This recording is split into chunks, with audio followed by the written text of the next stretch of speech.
To have a good harvest, one must plant good seeds and must also use the right kind of fertilizer. The carrots have grown large and firm. How good they will taste.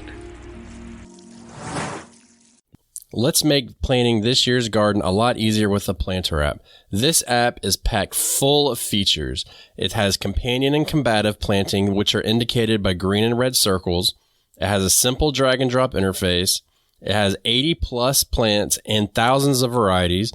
All the info is needed to grow veggies, including when to start seeds, transplant, and harvest, the ability to create custom plants and varieties, a growing guide with in-depth articles to supplement the quick info in the app, not to mention that you can view it and use it both on your PC and on your mobile device, so you can always be planting your garden on the go. This app is used in my garden year-round to plan the upcoming seasons, reference the last year's seasons so I know when to rotate, and it also helps me to learn more about companion planting using the visual cues. When you create your garden, it's going to be based on the dimensions, and each block is going to be a square foot. I've had a lot of fun using this app, and the Planter app, which is spelled Planter, is available in your app store on both Google and Apple. So what are you waiting for? Get out there and plan your garden, and use the link below to get a discount on the Planter app. Well, welcome back, gardeners and homesteaders, and anybody that may be interested in gardening. I want you to do me a favor real quick. I know you're probably either in your garden or driving down the road. That's typically how this goes down. I want you to just look over your right shoulder. You see those leaves on the ground? That's right. It's compost season, baby. And you know what's even funnier? Batavia just looked over her left shoulder. It's your left, my right. I meant right, whatever. Look at you trying to call me out. I know my right shoulder. I don't know my difference between my right and left. I'm right-handed, so when I was younger, I like my right and left. I used to like actually write to figure out which one was which. Oh, that's pretty good. Do the motion of like writing, yeah. So when we're driving, my wife will be like, "Take a right," and she'll pat the leg that she wants me to turn. So I'm not thinking about it, you know. I got better things to do. So this is a question that we had a while back from Samantha. And she wrote on the Backyard Gardens Community Garden Facebook group, which you're more than welcome to join. And she says, composting, how it should be done, as well as what can you actually get away with? And so I messaged her back. I said, what are you trying to get away with? She said, I'm a terrible composter who follows none of the rules. I've been listening to the podcast for a while and haven't heard you cover this topic extensively. Maybe I missed it. I think you may have missed it, but I don't know if we've covered it. I don't know what extensively means. And we've definitely talked about compost. Well, I feel like I know what extensively means, but this season, I'm very, very, very comfortable in saying we've not really covered it this season. No, we have not. No. And I think, too, that, you know, a lot of times as we learn new things, we may redo episodes and stuff like that, because this is always a pursuit of knowledge on our parts. So whatever we learn, if we like it or we've found something useful, we'll definitely be bringing it to you guys. So, Samantha, your wish is going to come true today. We're going to talk about composting. And this is not an episode in which we are going to get on Batavia about not making compost, even though I know she's close, but that's all we'll say about that. So first, I'd just like to say... I saw you get red in the face. Hey, Samantha. I didn't give you time. I'm sorry. That's okay. I take it. It's clear how this goes. I recently had a dream about composting, and let's just say it supports my continued decision to purchase compost instead of making compost. What jumped out of the pile at you in your dream? Yeah. So for the old timers, and old timers meaning those that have been listening to the podcast for many years, you already know this. But for anyone that's new, welcome. And the party line for me on compost is, I'm definitely afraid of mice and rats. Like, it's like my number one fear. And I just can't take the chance of any of them visiting my compost area. it is the thing that will make me just burn the entire garden down, even without compost. Like I see people, especially in the West Coast, I see people talk about, this was some mice damage or some rat damage, or, just commonly talking about it. All the time. And I'm just like, I'd be on a liquid diet. I wouldn't be like... You'd be an Eritrean. I wouldn't be eating anything. Oh my gosh, yeah. So in all of these years, I've had a garden since 2008, and which is about when I moved into this house the year before. And I've seen one, I don't know if it was a mouse or a rat. I know that it's pretty clear, like when you get a good look at them, but it moves so fast.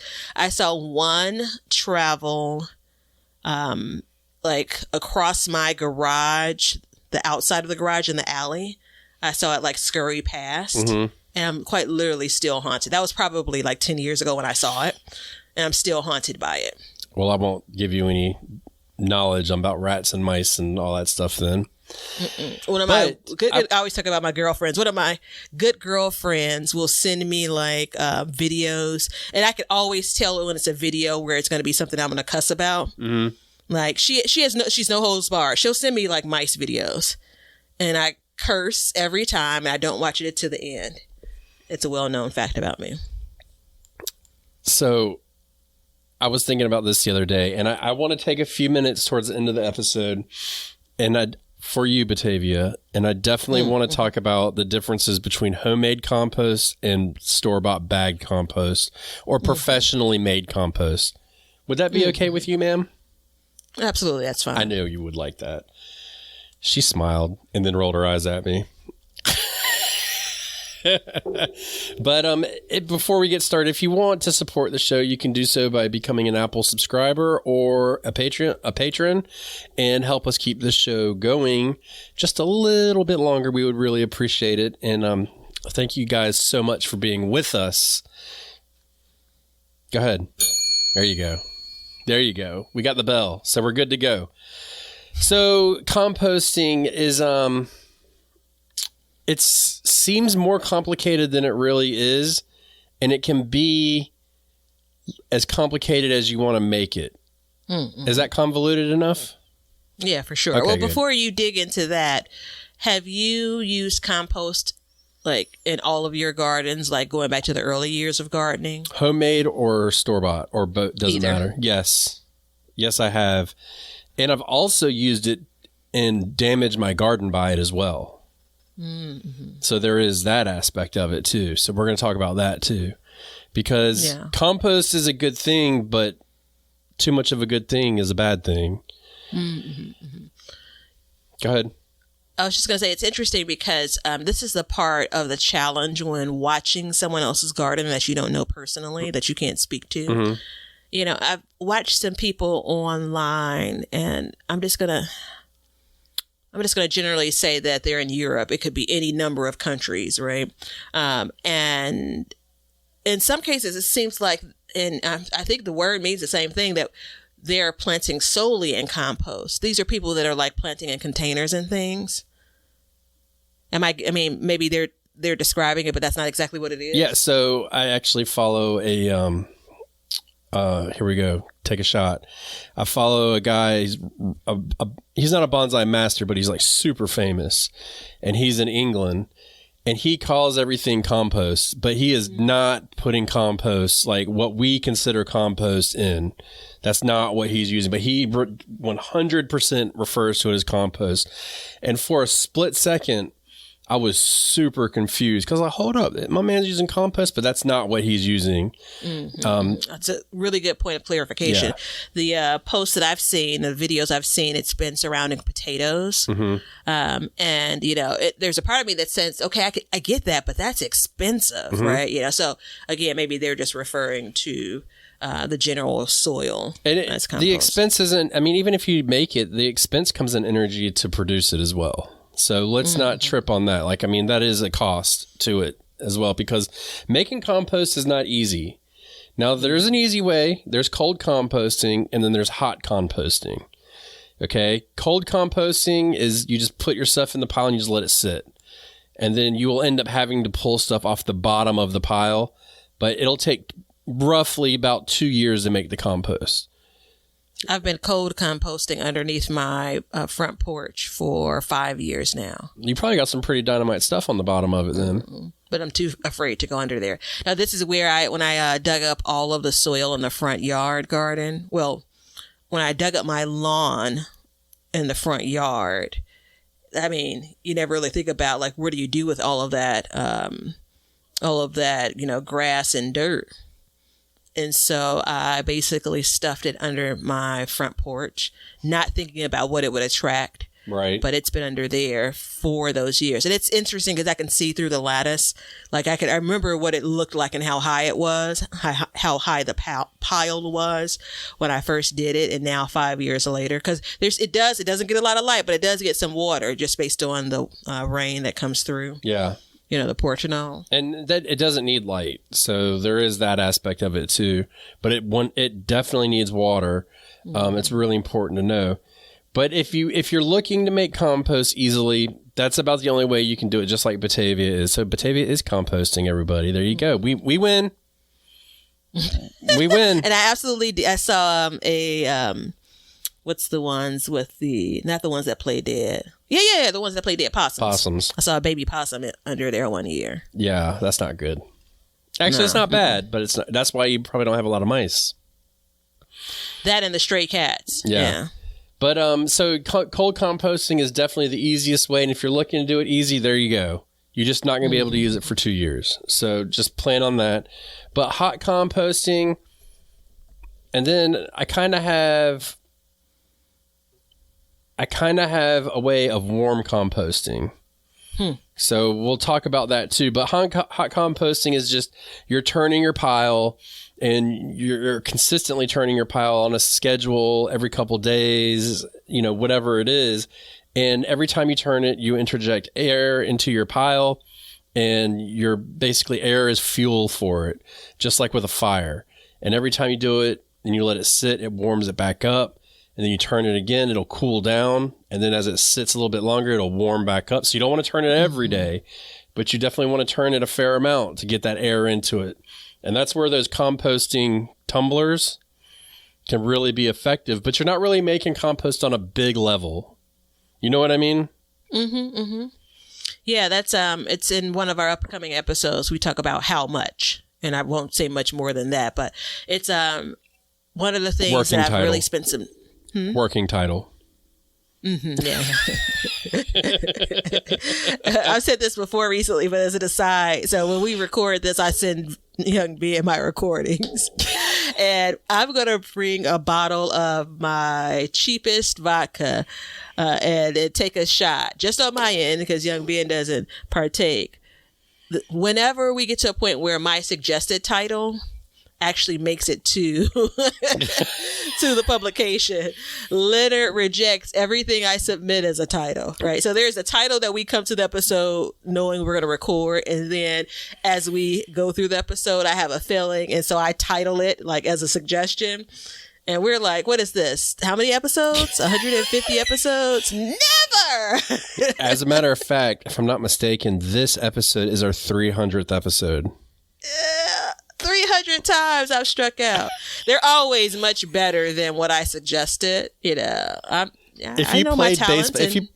If you played baseball and you had a card, I would save your card because it would be a world record card.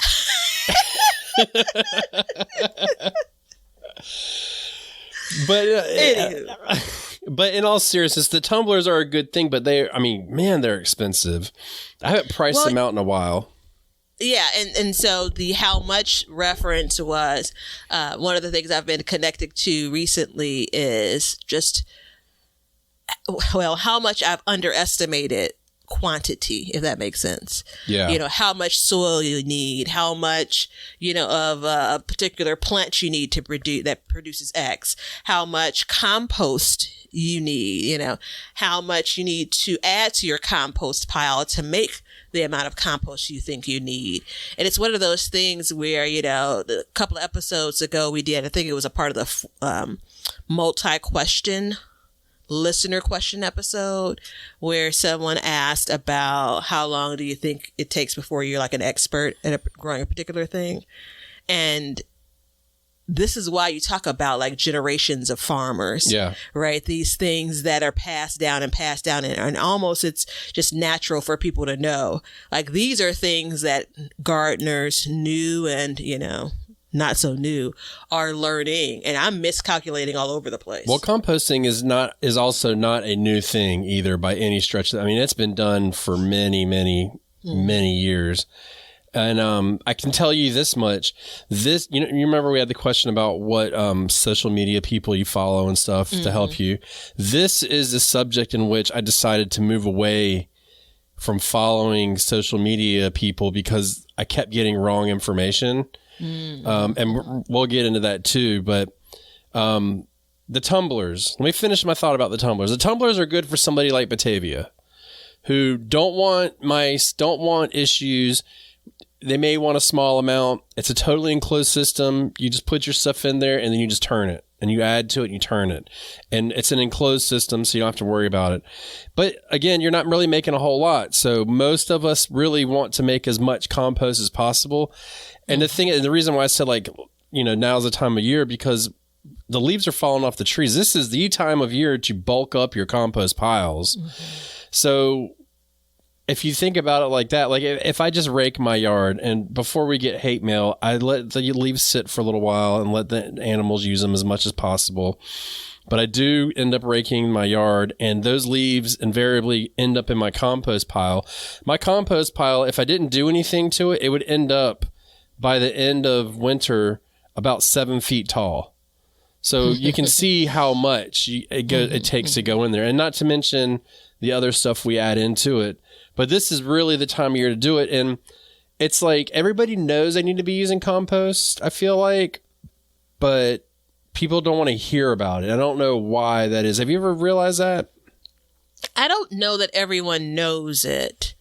I think that, information that's available online regarding gardening, and I'm saying that in ways of like searching it out and then kind of just like your social medias, like that's greatly changed in the last 10 years. Right. Like hugely. And so I set that up. And sometimes I use myself as an example when I say I don't know that everyone knows. 10 years ago, I didn't know much at all about compost and never used it. I think I first started adding compost to my garden, going back to the question I asked you at the onset, maybe in 2016 or something.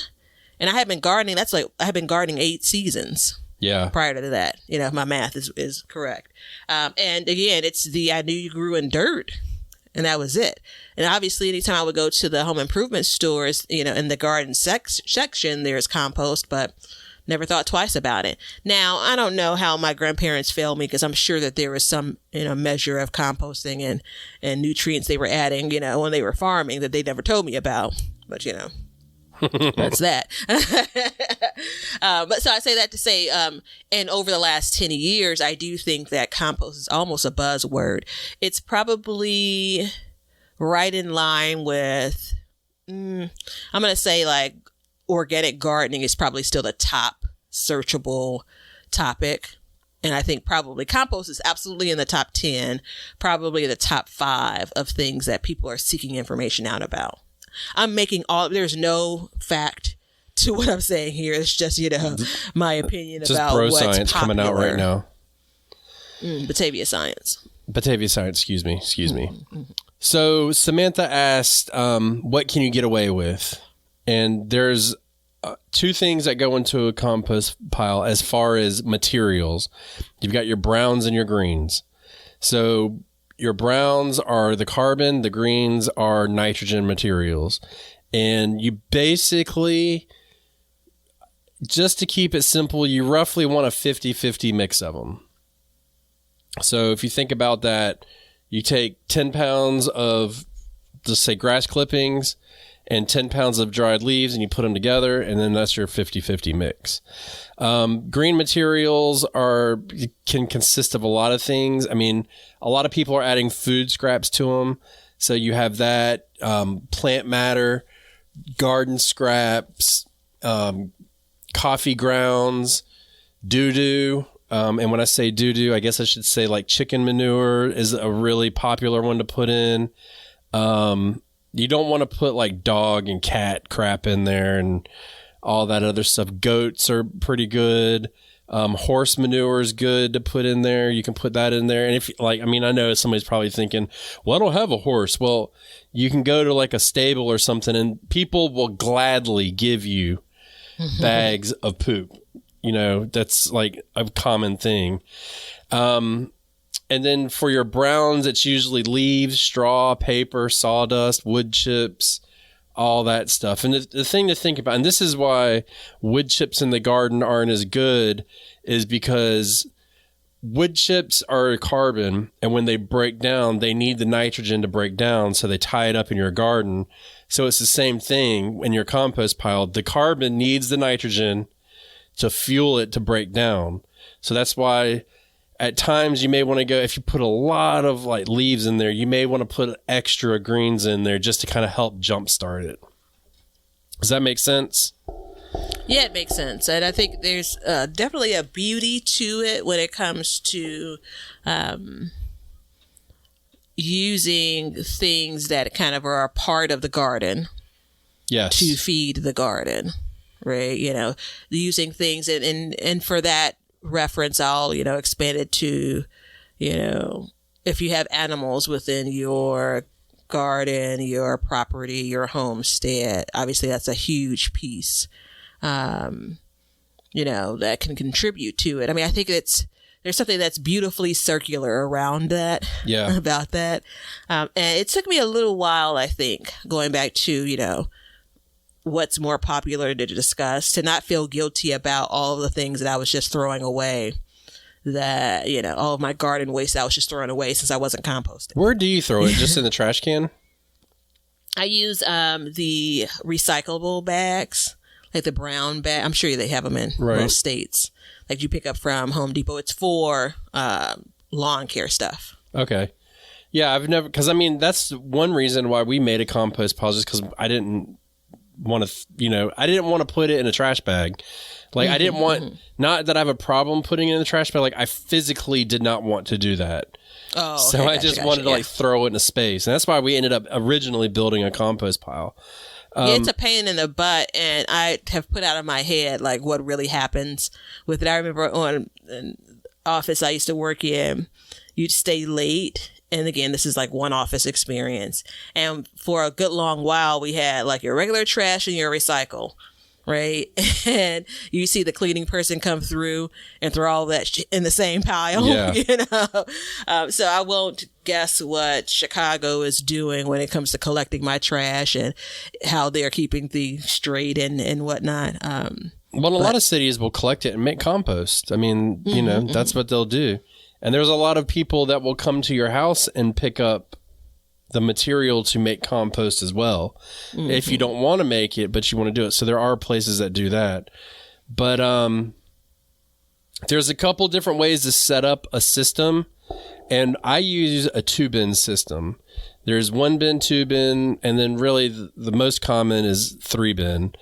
And so what you would have is you'd have like your raw materials, and then your second bin would have your semi-finished, and then your third bin would be your finished materials.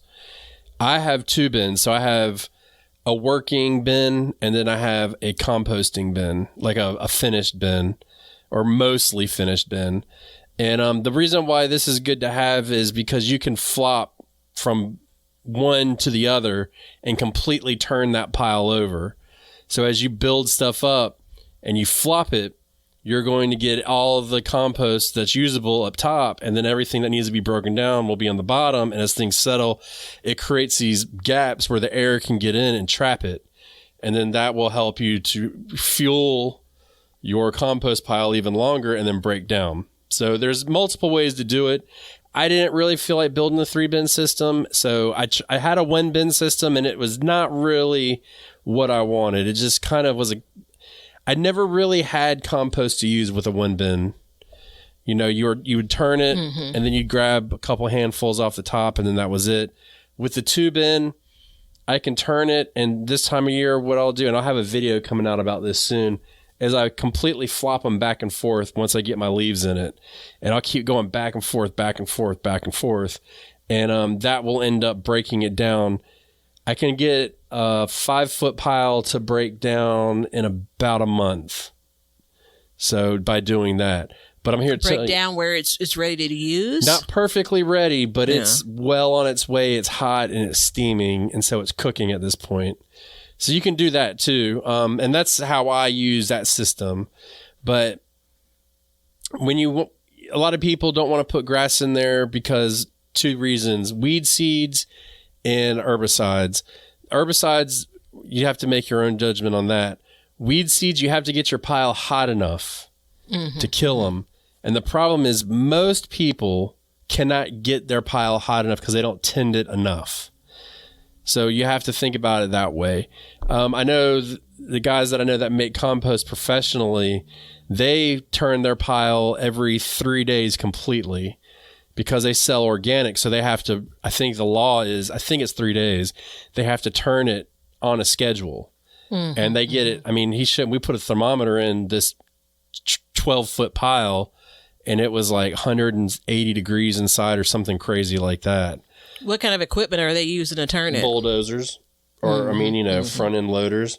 They're not doing it by hand. I mean, you couldn't do that by hand. Yeah. So they do that, and they just flop them back and forth. So that's the key to it. So if you're worried about weed seeds and stuff like that, then you just really got to get that pile hot. Now, this time of year, I know like in your area it's tough. When I was in New England, I would take a piece of black plastic and lay over my compost pile.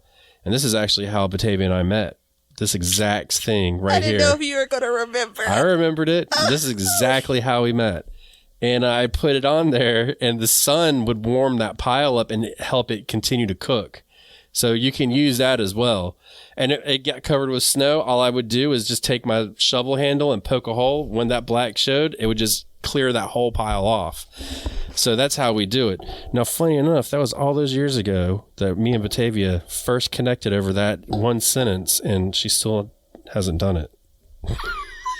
Oh, I thought you were going to acknowledge how emotional I was about, going back down memory lane. I knew you would get emotional when it came out of my mouth. I didn't realize that you were just going to give me ish.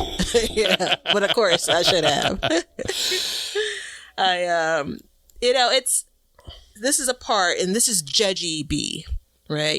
She doesn't show herself often, but I am aware. It's one of those things, so I'm not composting clearly, other than, the accidental compost under my front porch, which I'll probably never, the next owners will have to dig that up. But I'm always curious about quality of compost. Yeah. Right?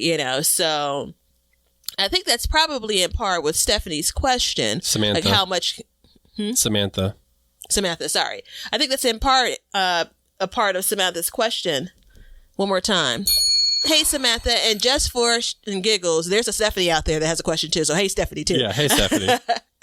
So, how much can I get away with it where it's going to be worth, this is my interpretation, worth my time, right, and still help my garden? Well, that was my next thought, too, was, there's, of all the things that we've just gone over, each step is like, it's not in stone.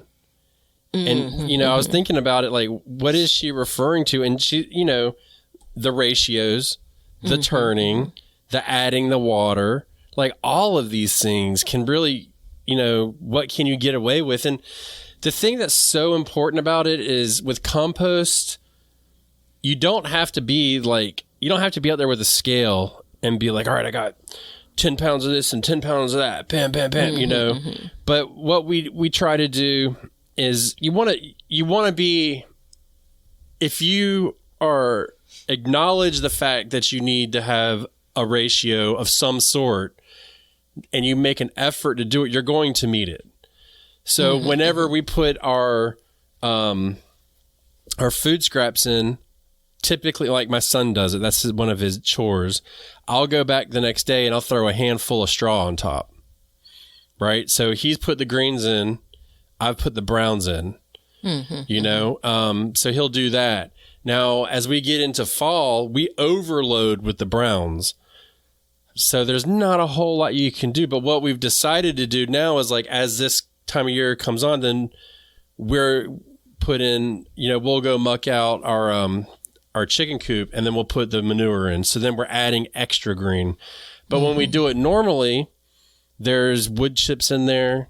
There's manure in there. That's already been scratched and worked and everything else. So that's already got that. And so, there's not really like, you're not doing it wrong if you're not weighing stuff out and being perfect, because you're not going to be perfect, but you can't think about it as every time you put it in.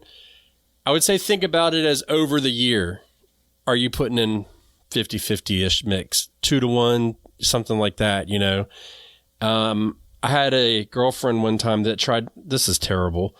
I hope you're listening to it. She tried to make compost, and she used old oil drums that had just had oil in it and did nothing but threw vegetable scraps in there. And when we popped the top of it, it was like orange sludge. It was just, and it smelled to high heaven. And the thing is if you're getting a stench, then your ratio is off. So you need to add something. Typically, it's going to be you have too much green in it, so you need to add some brown. And that's where having a bale of straw around, having some hay around, grabbing some wood chips and throwing something will help with that. To absorb some of that, yeah. I mean, I've heard things like, if there's an odor, your formulation is off, right?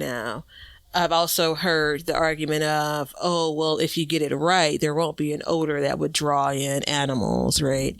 And that all sounds good and dandy, right? I do think we were talking about, was it this season or last season when you were adding soil to your garden beds as a method of amending them? Yeah, last year. Okay. And so I was working up... And this year.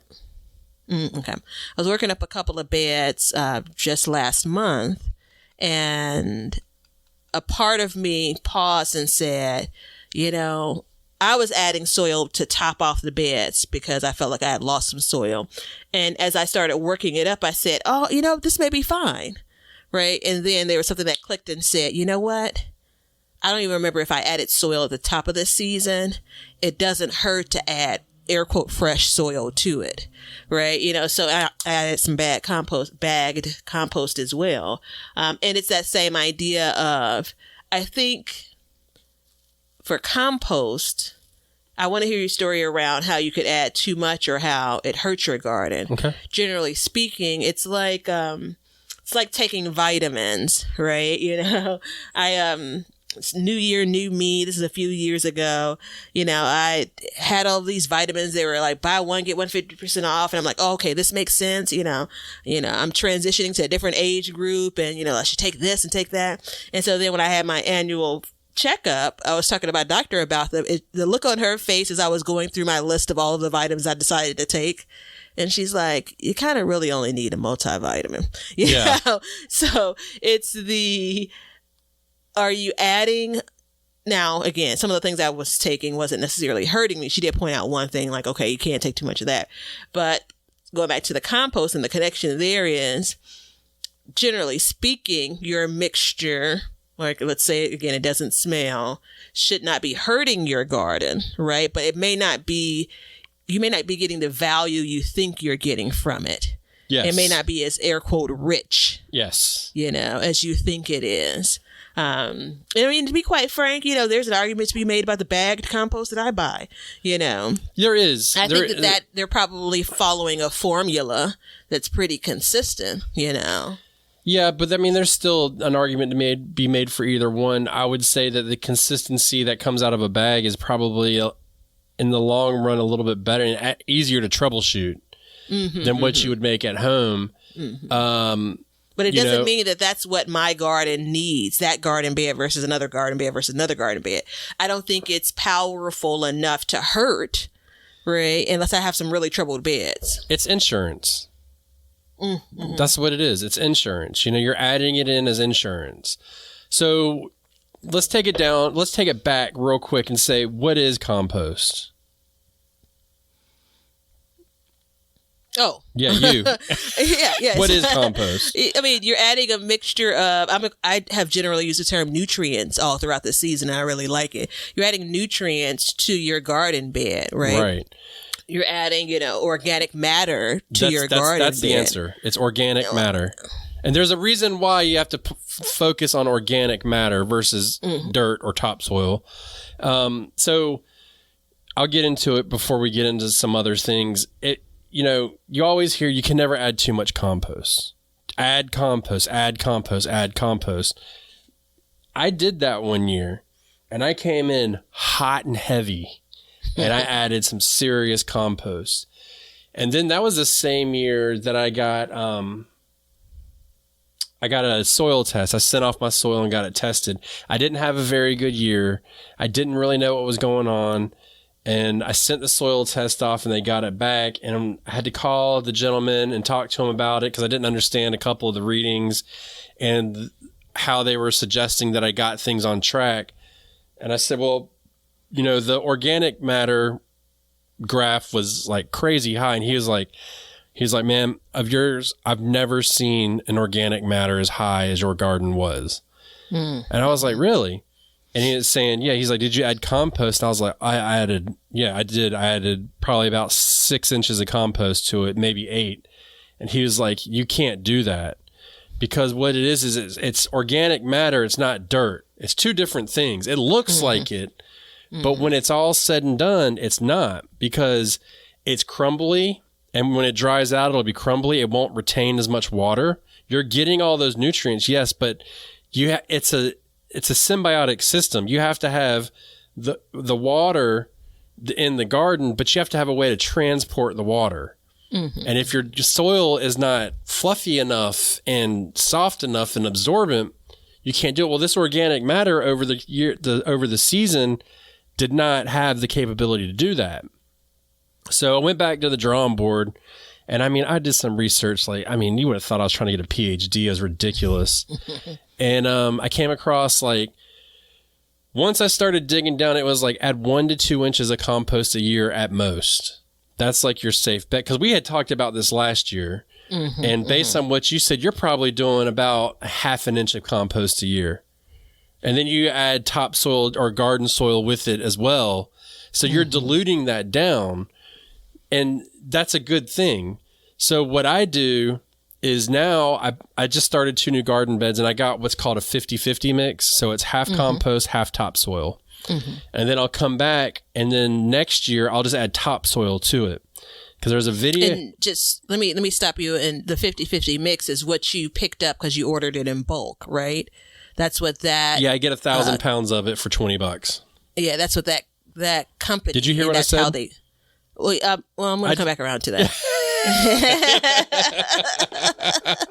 We agreed long ago that I wouldn't call you a liar on this show, nor would you call me one.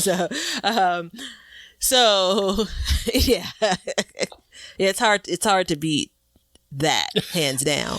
But the reason why I pointed it out is you really don't get that kind of mixture. You just don't go to a store, garden center, and get that kind of mixture. That's specifically made up for people like you, and that company is selling it for the purpose of our gardens. Yeah, well, I'm blessed because the company I go to, Wilmington Compost Company, they do a lot of experimentation. And they make different blends and stuff like that. Most people don't do that. And they always have a pile set off to the side of the 50-50. And so that's what I kind of go off of. But yeah, so I use that because it kind of gives it a jump start. It's got the topsoil and all that in. But I came across a video where a gentleman, I don't know how long, it must have been a couple months. He had made 3 different beds. He made a bed and it was just a small bed. He grew, I think it was a cucumber plant. And he made a bed where he grew in just the topsoil, the ground that it was sitting on. And then he did another one in compost only. And then he did another one that was in, I think it was potting soil.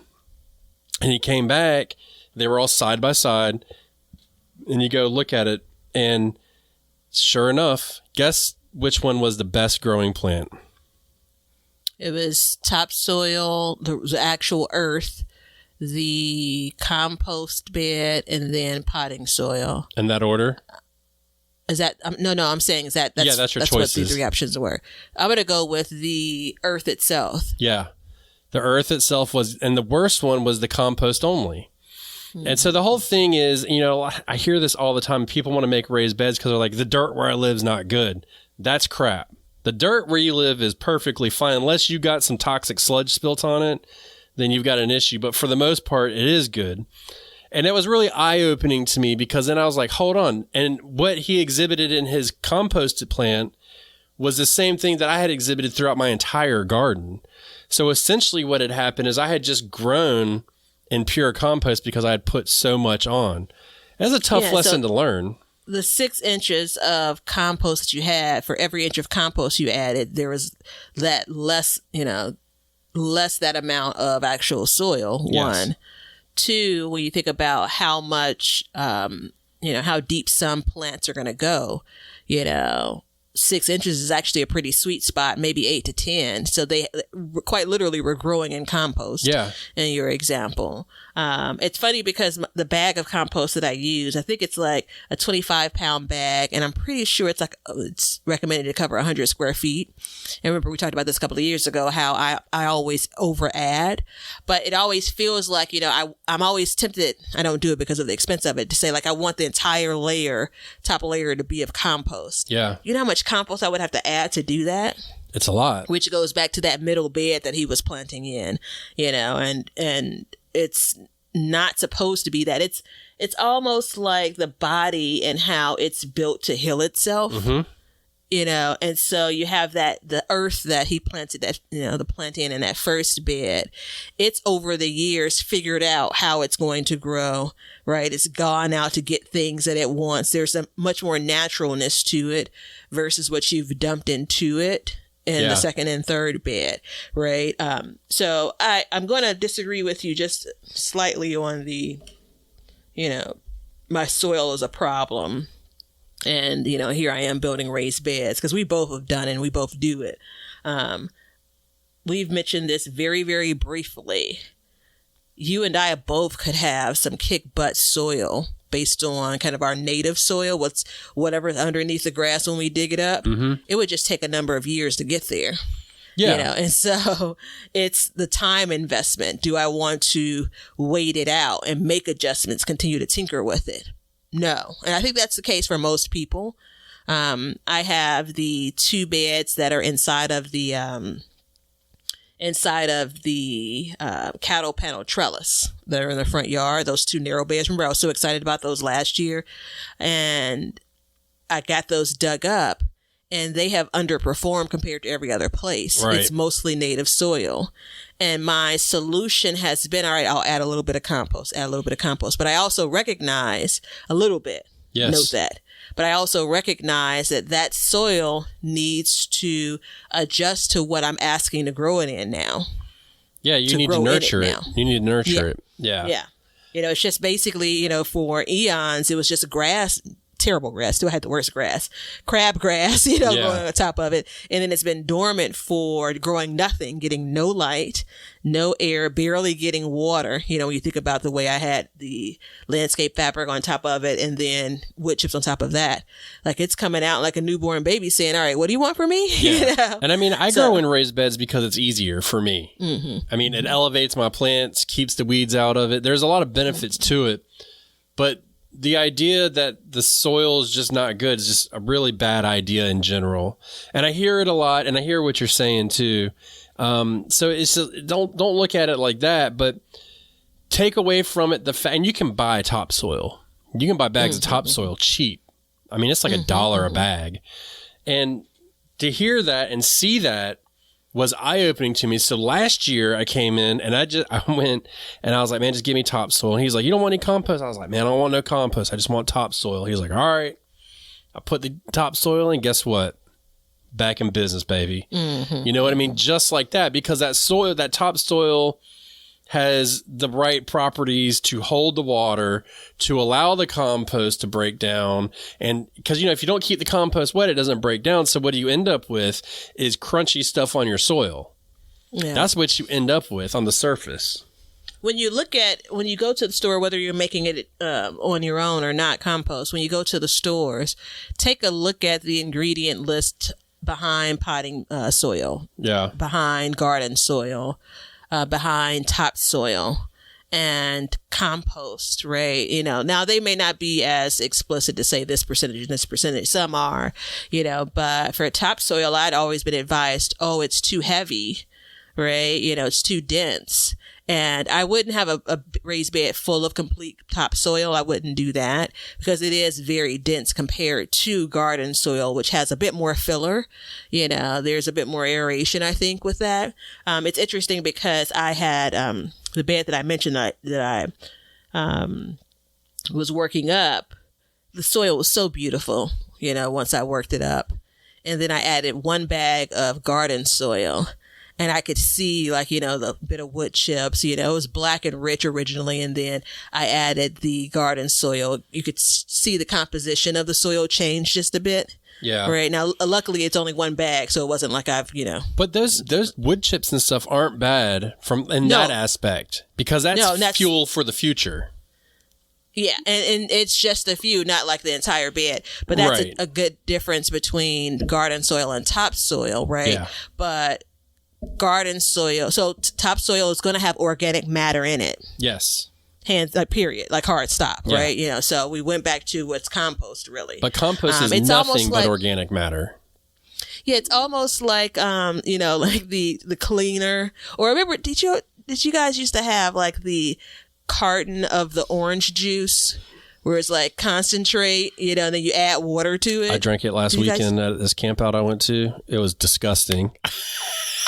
It's a core memory. I can see my grandmother, it's sitting on the counter from Saturday night to Sunday morning, or maybe like Friday night to Saturday morning, and you start to oh my gosh, the syrupiness of that. So anyway, compost is more like the concentrated version. Yes. Right? And you need to add that too. You've got to dilute it. Exactly. It shouldn't be the only thing. Don't pour just a cup of that jar. What was it in a little frozen container? Yeah, those little cans. My whole fridge used to be nothing but those cans. That's all we drink in my freezer. Yeah. But I mean, and here's the deal, Batavia, and feel free to correct me if I'm wrong, which I'm sure you will. But this is why in gardening you can't pick and choose what you learn. You gotta if you get a book, you can't be like, well, I'm gonna read chapter 2, 10, and 12. But I'm not going to worry about the other ones because all of this stuff ties in together. I mean, we're talking about nutrient delivery. We're talking about adding nutrients and amending beds. We're talking about watering. We're talking about making compost and the demands that the plants put on it, all wrapped up in this one topic. So it's really hard because it's just like Samantha said, what can I get away with? And it's like, don't look at it as what can you get away with. Look at it as, how can I understand what I'm doing? You know what I mean? Because you're not going to be able to get away with anything, especially with compost. I think that another way to turn that question is, I have this block of time and energy and money to put into this, right? How much do I need to focus on compost? Right. Right. When I think about how much can I get away with, right?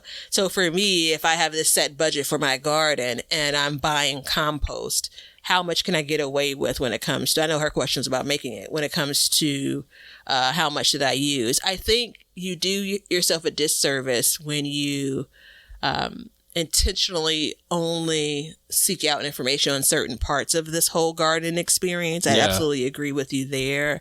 I think that the bit around watering is like a whole different episode about how much the impact of your soil, and I'm speaking plainly, like your garden space, soil that includes native soil, garden soil, compost, all of that, like whatever that makeup is. You think about people like, oh, my plant's struggling. I water it every day. We're like, oh, are you overwatering it? My plant's struggling. I water it once a week. Are you underwatering it?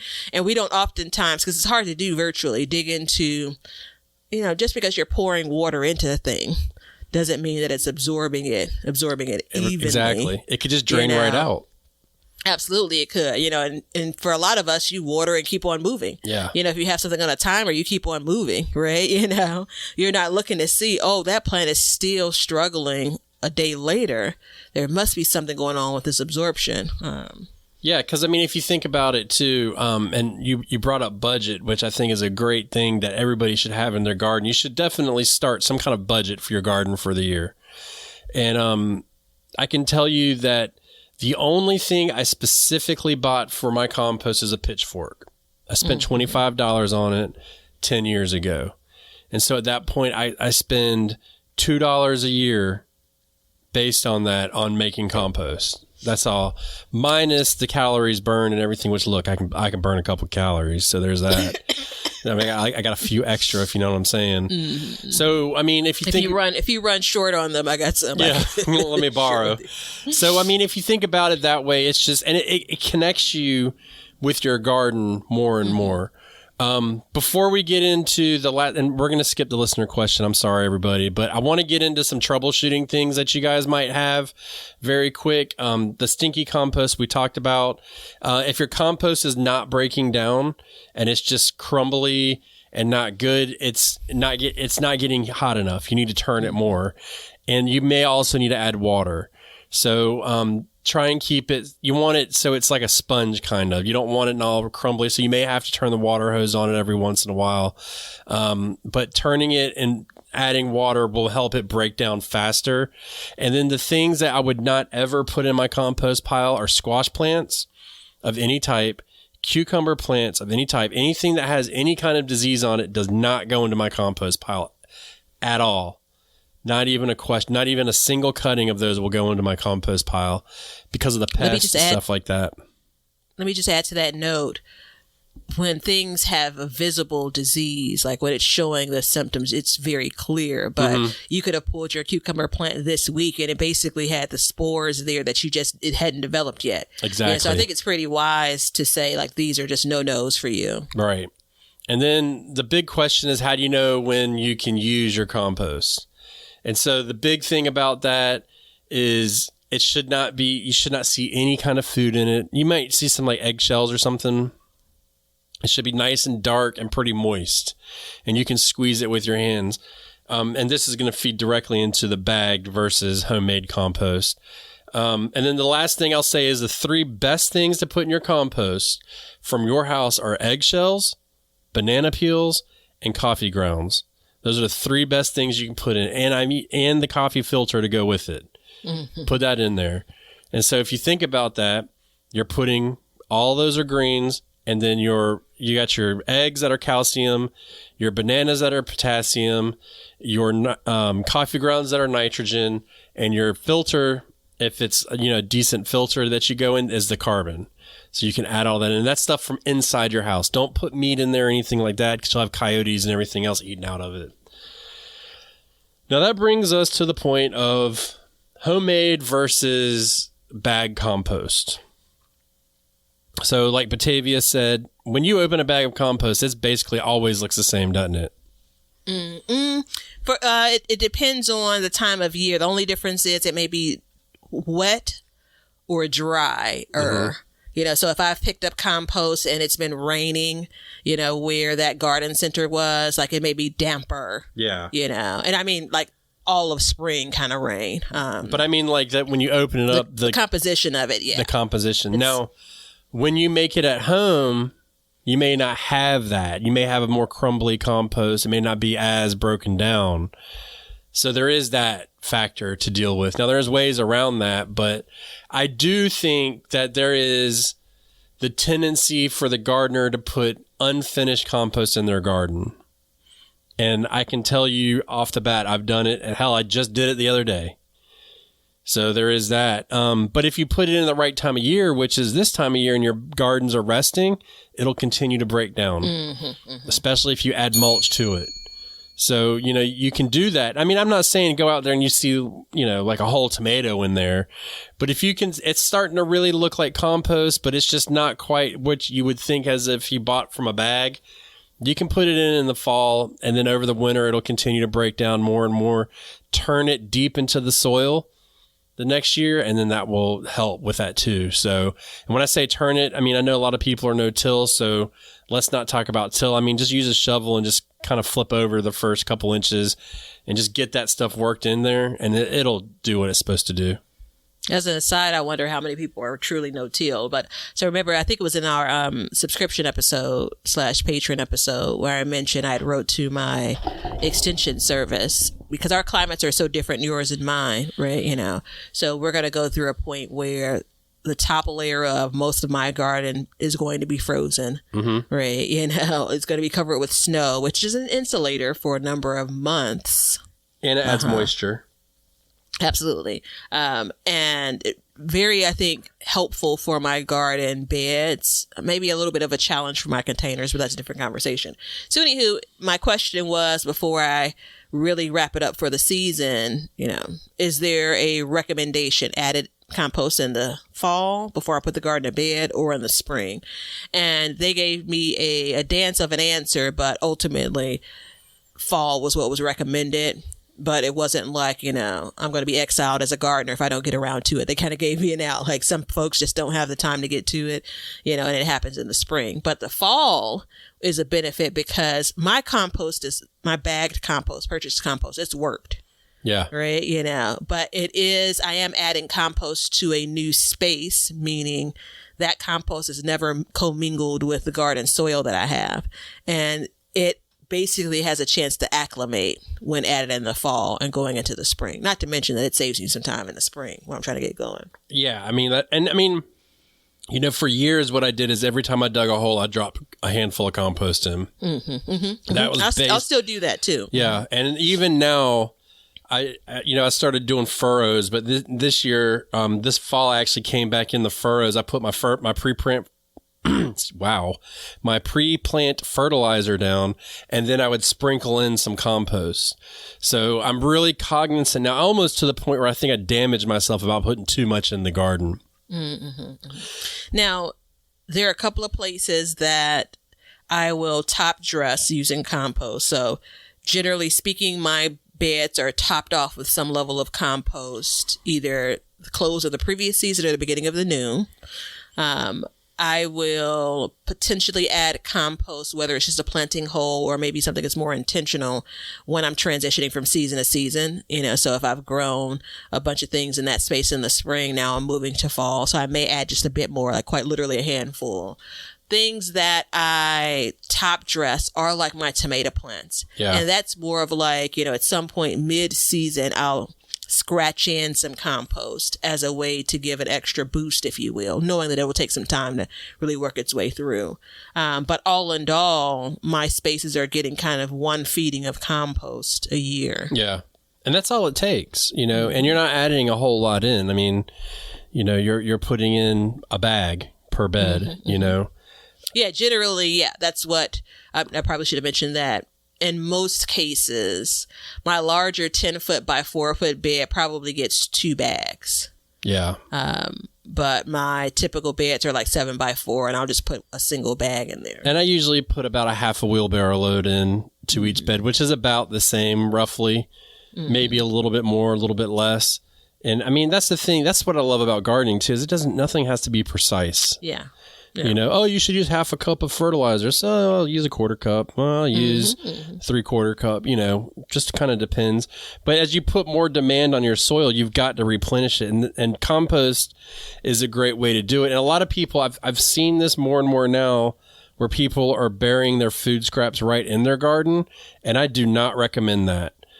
For number one, it takes a long time for it to break down that way because you're not turning the soil or anything. If the plants grow on top of it, they're just going to hit whatever's there, and basically the root's going to stop.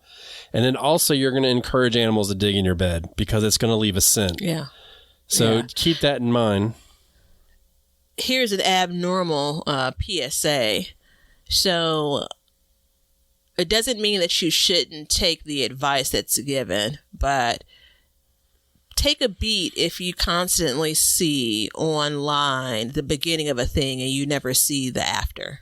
Yeah. Right. You know, so adding something like food scraps directly in the bed and then never hearing about how that bed did.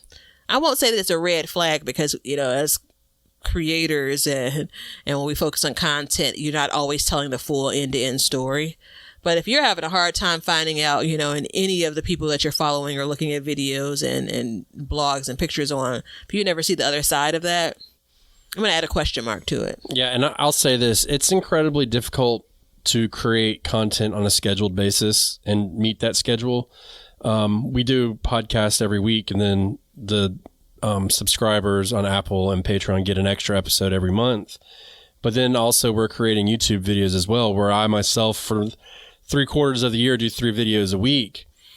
It's easy to do something like that and then move on and not show you the proof. And I feel like that's an injustice to the viewer or the consumer of the media, because you want to know, you know what I mean? And I did that but 1 year I put a lasagna garden. So I put a layer of leaves down, a layer of compost, and then another layer of leaves. And I didn't do anything on YouTube about it. I wish I would have. But when I went in the next year to plant and I dug the hole in the spring, I could still see that layer of leaves down below. And I was like, well, this isn't ideal. So then I packed either topsoil or compost in the hole with it. Actually, I backfilled it. So at least it would have all of that next to it. And the thought process behind it was, as the compost went in, the microbes and stuff like that, all the organisms that were in that compost would leach out and help those leaves around it break down faster. And within a month, I went and checked and they were all gone. That whole layer underneath was gone. So there is that.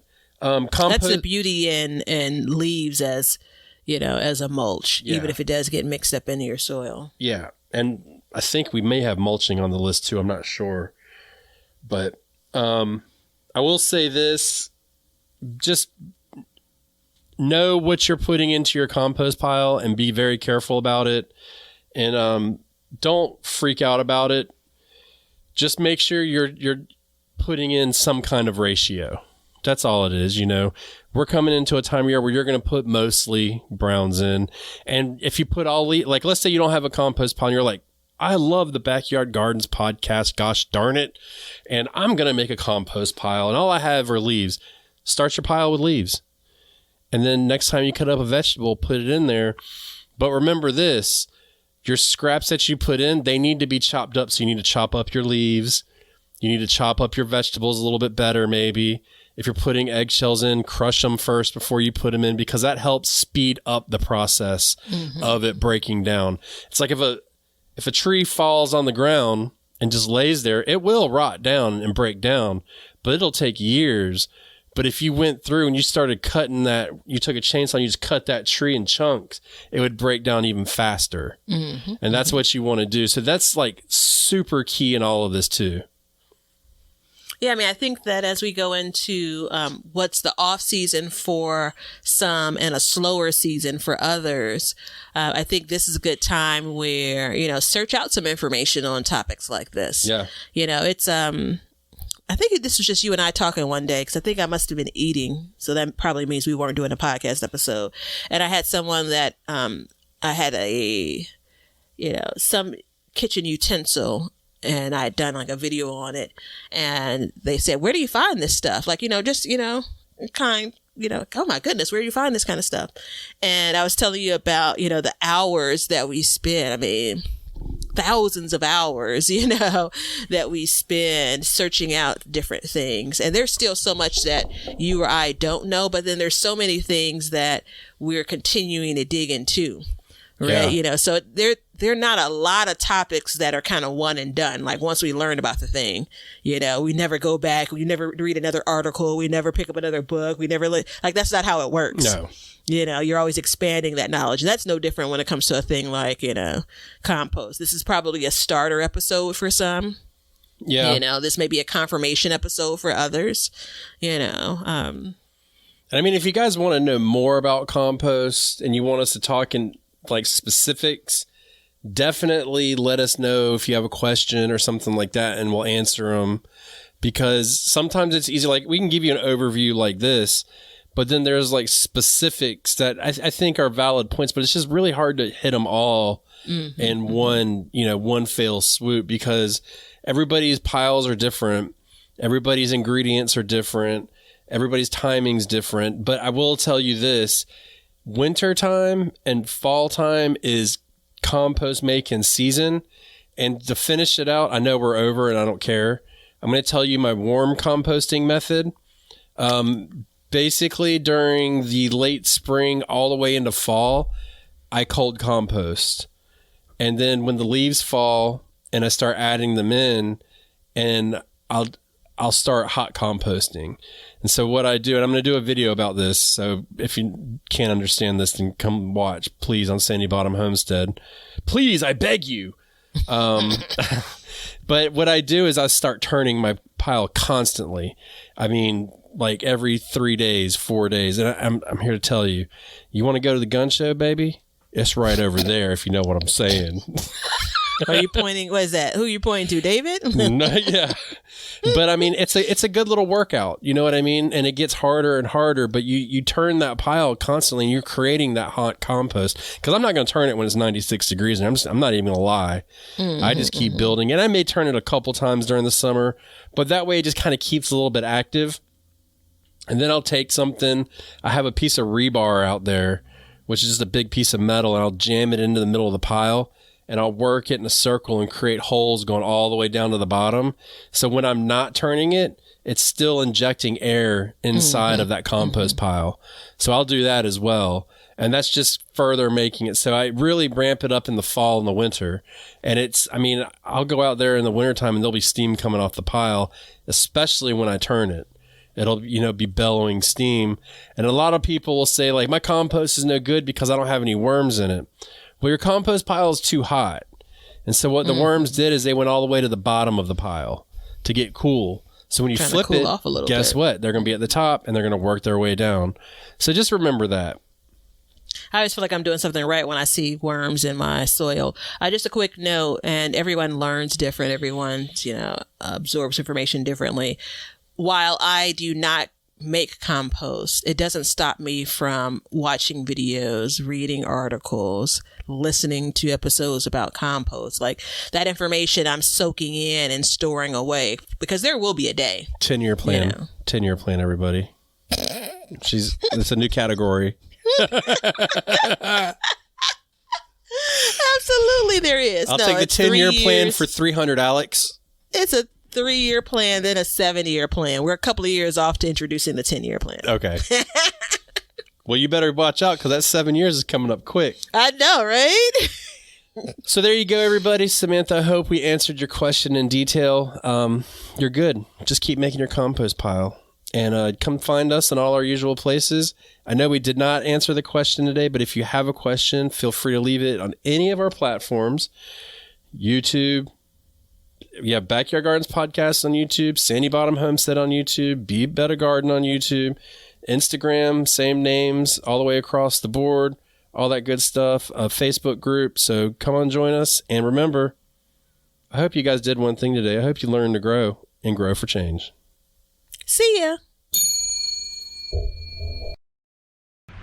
Now you know why people feel like celebrating at harvest time. All over the world, people have feasting and good times when the crops have been gathered in.